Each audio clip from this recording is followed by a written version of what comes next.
ये है BDTV news. यहां खबरें डर से नहीं जमीर से बोली जाती हैं। अगर आप भी सच्ची आवाज के साथ हैं तो वीडियो को लाइक करें और चैनल को सब्सक्राइब करें। राहुल गांधी ने आज केंद्र की भाजपा सरकार पर गंभीर आरोप लगाते हुए कहा कि देश में बूथ लेवल ऑफिसर यानी BLO की जान को लगातार खतरा बढ़ रहा है, लेकिन सरकार पूरी तरह चुप है। उन्होंने कहा कि चुनावी प्रक्रिया को निष्पक्ष रखने वाले इन कर्मचारियों की सुरक्षा के लिए कोई ठोस कदम नहीं उठाया जा रहा। राहुल गांधी का आरोप है कि भाजपा प्रशासनिक मशीनरी पर दबाव बनाकर चुनावी माहौल को प्रभावित कर रही है। कई राज्यों में BLO पर बढ़ते हमलों को लेकर भी उन्होंने चिंता जताई और कहा कि केंद्र की चुप्पी से यह खतरा और ज्यादा बढ़ रहा है।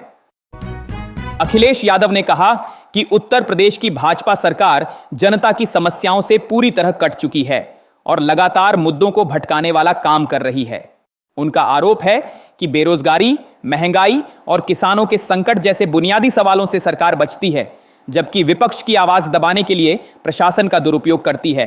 उन्होंने दावा किया कि कानून व्यवस्था बदतर होती जा रही है और अपराधियों पर कार्रवाई कमजोर है। अखिलेश का कहना है कि भाजपा अपनी विफलताओं को छिपाने के लिए नए विवाद खड़े करती है।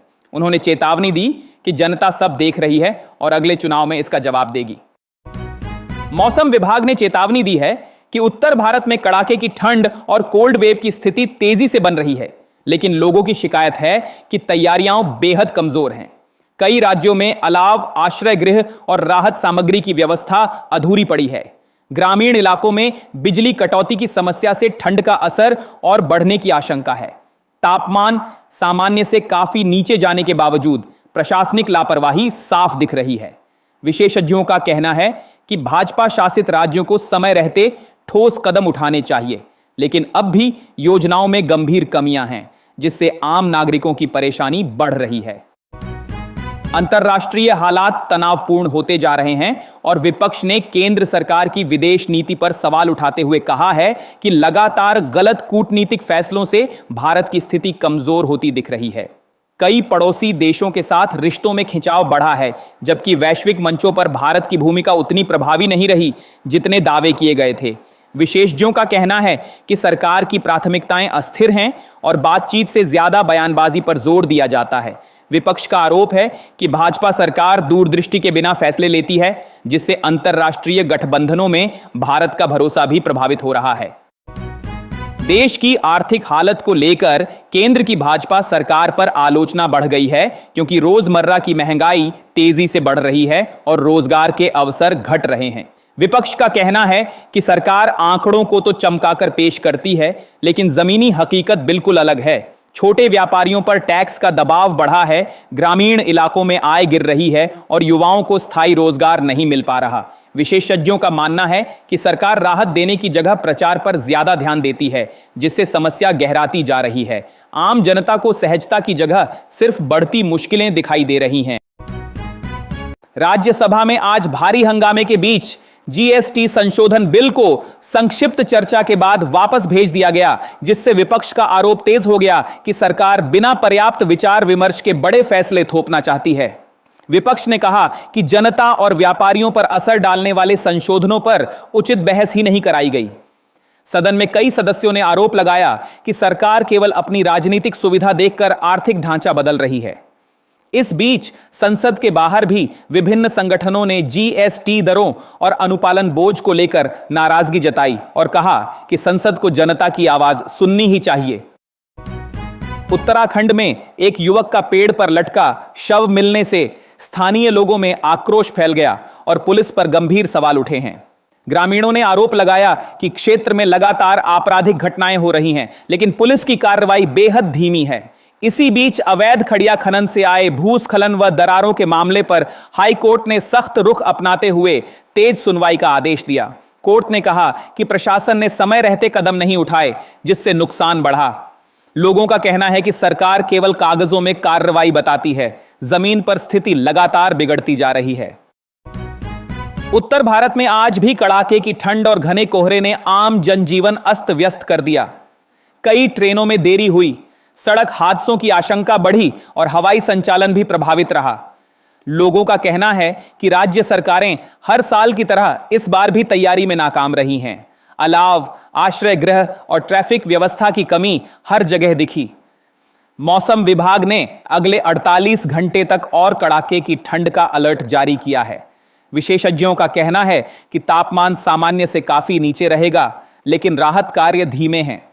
प्रशासनिक लापरवाही के कारण गरीब तबका सबसे ज्यादा प्रभावित हो रहा है।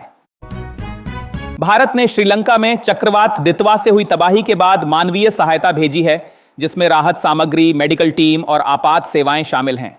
हालांकि विपक्ष का कहना है कि सरकार अंतर्राष्ट्रीय मदद तो तेजी से दिखाती है, लेकिन अपने राज्यों में रहने वाले आपदा पीड़ितों को लेकर उतनी तत्परता नहीं दिखाती। श्रीलंका में चक्रवात से कई तटीय क्षेत्र बुरी तरह प्रभावित हुए हैं और भारत की मदद को सकारात्मक रूप से देखा जा रहा है, लेकिन आलोचकों का मानना है कि केंद्र को पहले घरेलू आपदा प्रबंधन को मजबूत करना चाहिए। विशेषज्ञ कहते हैं कि वैश्विक सहयोग अच्छी बात है, पर घरेलू कमजोरियां छिपनी नहीं चाहिए। रूस के राष्ट्रपति व्लादिमीर पुतिन की भारत यात्रा के दौरान ऊर्जा और रक्षा सहयोग पर महत्वपूर्ण बातचीत हुई, लेकिन विशेषज्ञों ने कहा कि भारत की विदेश नीति लगातार दबाव में दिख रही है। अमेरिका और पश्चिमी देशों के साथ बढ़ते मतभेदों के बीच भारत का रूस पर अत्यधिक निर्भर होना एक जोखिम माना जा रहा है। विपक्ष का आरोप है कि सरकार कूटनीति को प्रचार का साधन बनाकर असली मुद्दों से बच रही है। रक्षा सौदों में पारदर्शिता की कमी और ऊर्जा आयात पर निर्भरता को भी लेकर सवाल उठ रहे हैं। विशेषज्ञों का कहना है कि भारत को संतुलित रणनीति चाहिए, जो फिलहाल स्पष्ट नहीं दिखती। ममता बनर्जी ने आरोप लगाया है कि मोदी शाह बंगाल में मुस्लिम वोटों को तोड़ने और पहचान सूची बनाने की कोशिश कर रहे हैं, जिससे चुनावी ध्रुवीकरण बढ़ेगा। रिपोर्टों के अनुसार बीजेपी और संघ ने बंगाल में मुस्लिम क्षेत्रों को टारगेट करते हुए एक सीक्रेट राजनीतिक रणनीति तैयार की है, जिसके तहत संगठन विस्तार, बूथ मैनेजमेंट और विपक्षी वोटों के बिखराव पर जोर है। टीएमसी का कहना है कि यह योजना सामाजिक सौहार्द को कमजोर करेगी।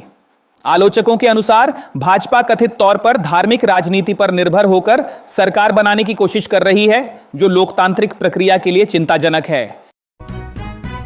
अजमेर शरीफ फिर विवादों में घिर गया है। दरगाह के प्रमुख सरवर चिश्ती ने प्रशासन को खुली चुनौती दी है। कहा है कि दरगाह किसी के बाप की नहीं है।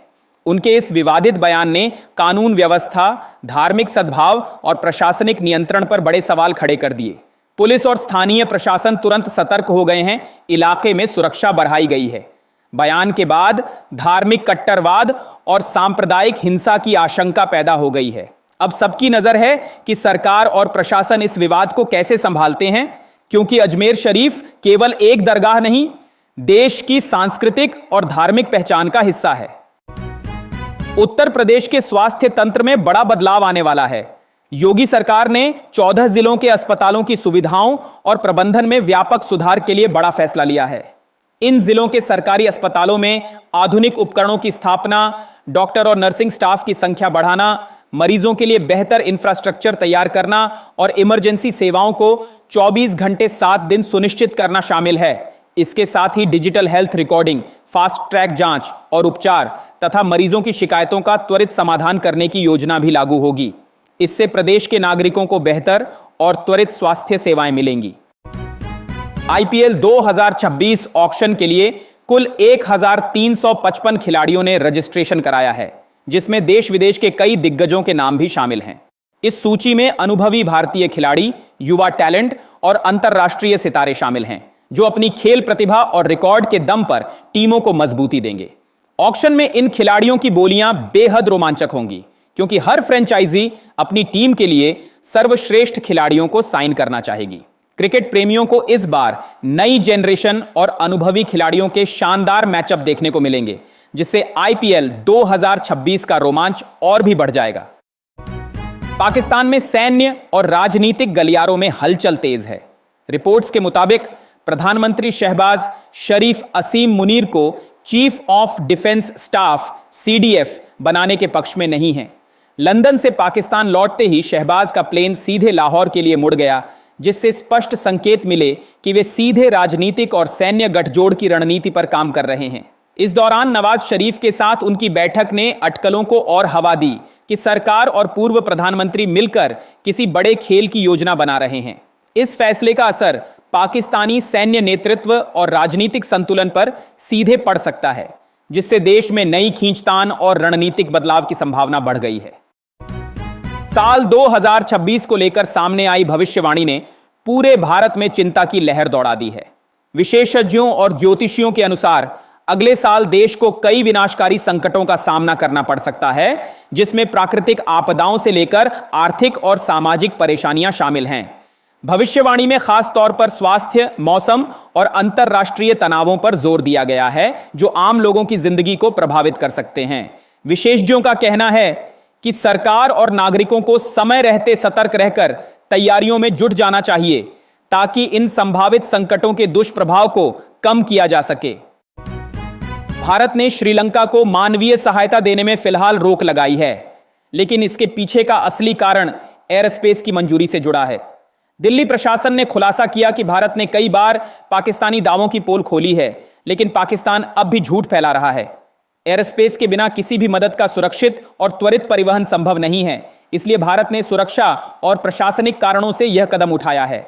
विशेषज्ञों का कहना है कि पाकिस्तान का दावे करना सिर्फ राजनीतिक थिएट्रिक्स है, जबकि वास्तविकता में भारत ने मानवीय सहायता देने की पूरी तैयारी पहले ही कर रखी है।